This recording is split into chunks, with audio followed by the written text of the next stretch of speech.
Hi, it's HardReset, and today I'll show you how to fix battery drain problem on REALME C71.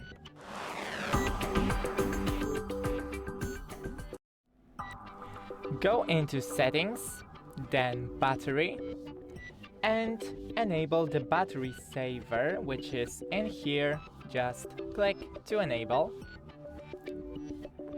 Then go into Quick Settings and lower the brightness, or you can go into Display, which is somewhere here, and enable the auto brightness. Next, go into Quick Settings once again and disable the Wi-Fi, Bluetooth, location, NFC, and Quick Share, or you can just simply enable the airplane mode.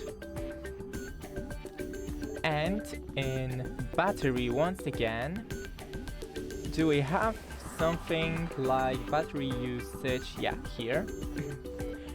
And as you can see, there is apps that drain my battery the most. So we can just stop using them or use them wisely. That's it. Don't forget to leave a like and see you in the next one.